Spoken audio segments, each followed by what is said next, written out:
Hello, welcome back.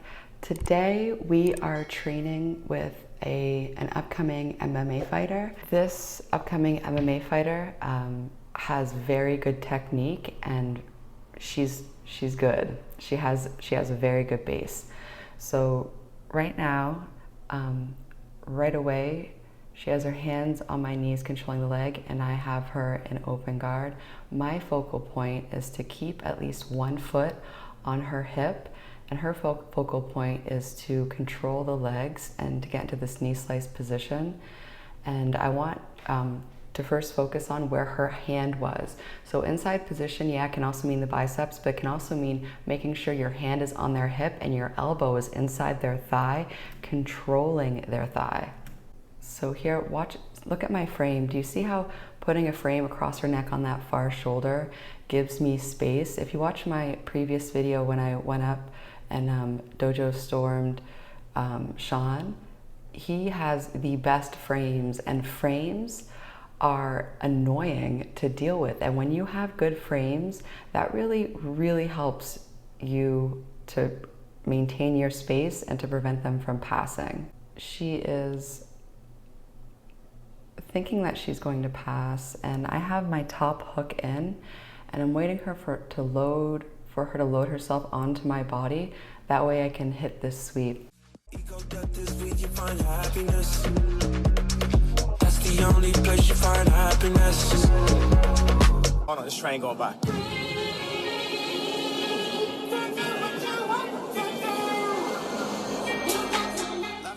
The sweep is very tricky because typically when your legs are smashed together, the person thinks that they're okay to pass, and if you just keep your legs very still and don't give it away and let them load on top of you, you can use that top leg to sweep them backward as you hip out. So here I'm trying to do the same sweep to see if she'll react differently, and she knows I'm trying to sweep with that top leg, so she does a very good job of controlling the ankle.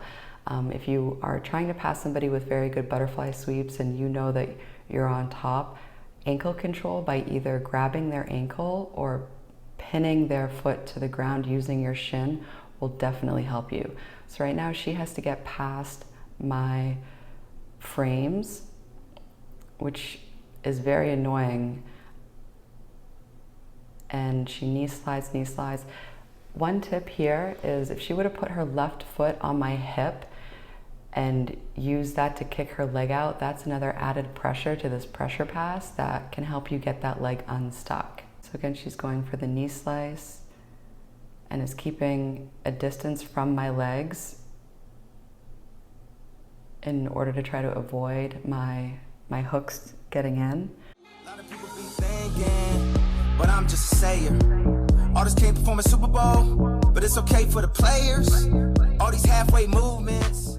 She steps over, and see that top hook. If she would have maintained pressure on my ankle while backstepping, she would have passed. But that sweep is so money because most people don't. They think they're not in danger of getting swept because typically when somebody's legs are close together, they're done.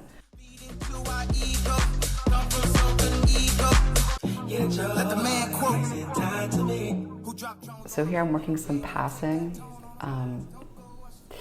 This type of pressure passing is great when you have somebody that has really good posts. I'm actually working this in honor of Shawn because I will go back there. Actually, I did the same move up there, but I didn't do as much head pressure.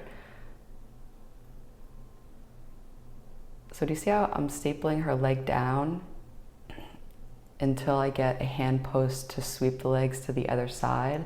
That's going to help you take care of any type of re-guarding. So again, I have inside position, making sure that leg is to the ground. I'm going out wide and I'm overhooking the head as I'm backstepping.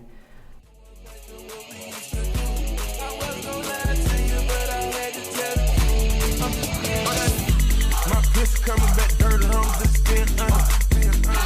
Kissing on some just being honest. I'm a rock star for life, I'm just being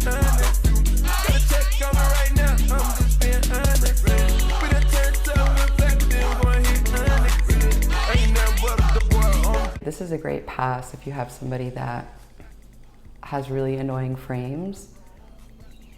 You knee slice, I'm knee slicing at an angle to get over, and then once you have their head overhooked, use your head to pressure.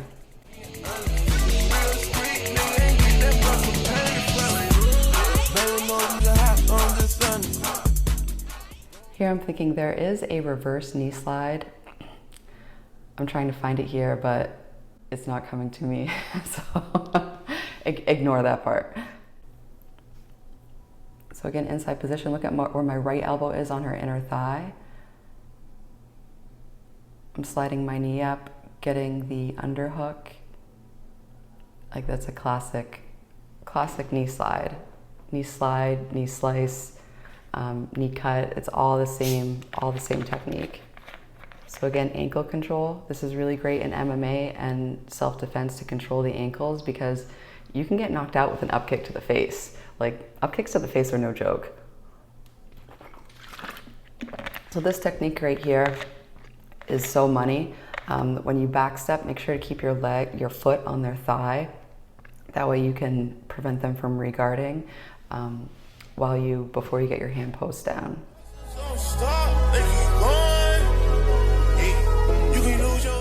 And this is another really great guard pass when you can underhook one of their legs and throw the leg by your head. It's really a great pass. It works a lot of the time.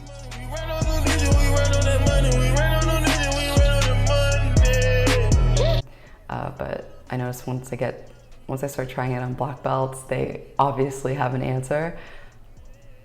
So again, stapling that leg is really key. And by stapling, I mean their leg is on the ground, your foot is on one side, and your knee is on the other. So your shin is pinning a part of their leg to the ground.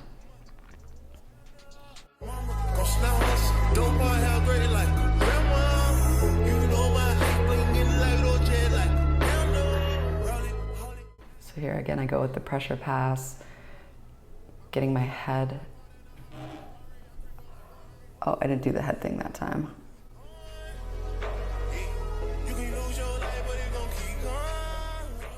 Here I'm working on some body lock passing. So this is tight waist passing. The key here is to be looking on the side that you're passing to start with, and then as you're trying to back step, to switch your head to the other side and use your inside arm to continuously block their hip. Exactly like if you ever seen the over-under pass, Bernardo Faria's over-under pass. I had a whole video on that with Roger. I'll link it below, where I hit the over-under pass on him like a couple times before he found a counter. A counter in which I will show you actually in an upcoming video.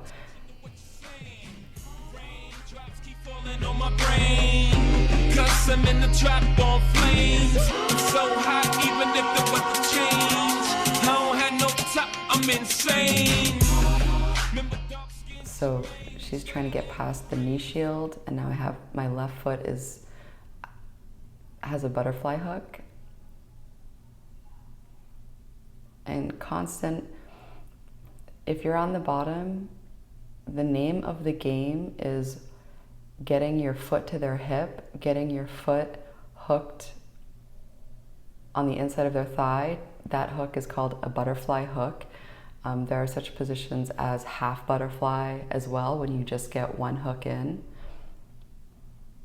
And again, when you're passing, remember that you can go to either side. Like, you can pass to the side that they're looking at you, their front side, or she can pass to my back side. So if one way isn't working, see if you can quickly switch and get through the other way. Remember dark-skinned Jermaine, waiting, rain, it's sort of kind of the same, except I'm no lame and you're gonna know my name. Before I go, the world will feel my pain. Saying I'm a bad guy, why's that? It's when my back's against the wall, nigga, I react. Secretly though, I know you was my effect. So here I'm showing her this stapling. because I don't think she heard of the term before stapling. So she asked like, what is stapling? So I just showed her like stapling is when you have your shin over a part of their leg and your knee is touching on one side and your foot is touching on the other.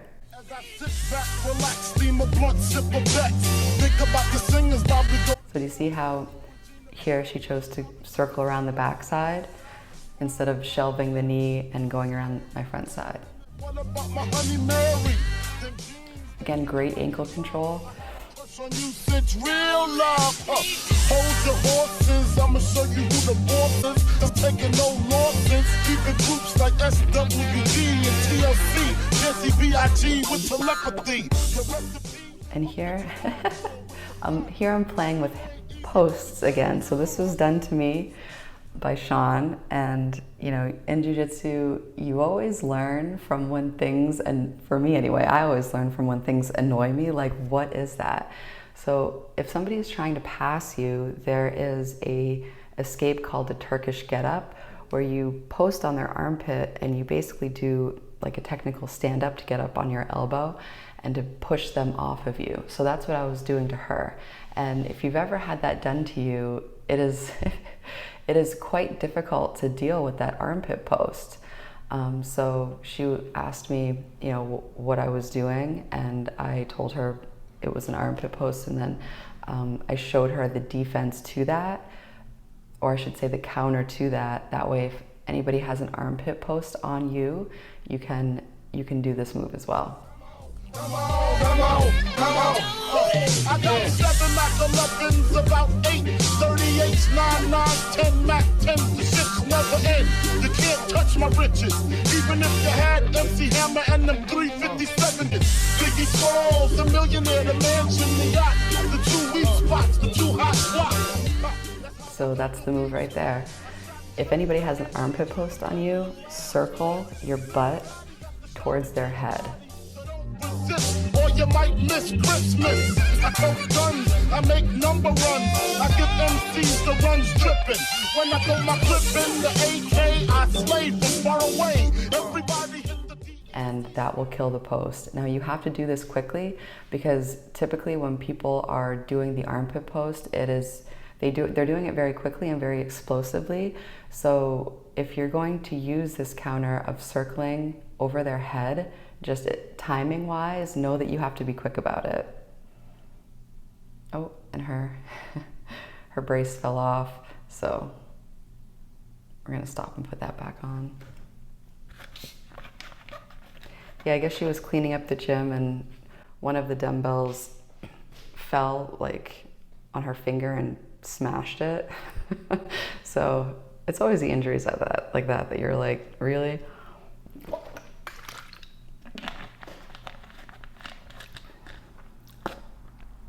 So I'm going for the sweep again. The key is to try to get on my other hip. That would have made that sweep more successful. I find that this type of training where you're focused on one thing or like one segment of your jiu-jitsu game, and you're focused on it, and it's just over and over and over, and you're kind of like playing and experimenting and seeing what's up. Like that's actually how Maiki Musumechi trains, and it's super practical, it's super useful for me. On that day, that was Sunday, I had a full week of training jiu-jitsu, training judo, weightlifting, yoga, and but come Sunday, my body was pretty much burnt out. So it's so nice to do this type of training because it is a low impact and high, it's low impact with a high skill reward. So I'm always thinking, how much effort am I doing and how much skill am I getting from the effort? And is it usable skill? Like drilling with 0% resistance, for me at like white belt, it was helpful in order to learn the moves, but at a certain point, resistance needs to be added because there's details of the move that can only really be learned once a little bit of resistance is added. So that's why this type of thing where we're not just giving it to the other person, we are technically resisting. It's just so, it's very useful. But, all right, so thank you so much for watching. I will link the over-under passing video and then also the video with Shawn. Those two videos will teach you like the over-under pass, and then also how to use your posts just to be in frames to be super, super effective and super annoying, which is always the goal. All right, until next time, bye. Come on, come on, come on, come on. I got 7 Mac 11s, about 8 38s, 9 9s, 10 Mac 10s, 6 never end. You can't touch my riches, even if you had MC Hammer and them 357s. Biggie Smalls, the millionaire, the mansion, the yacht.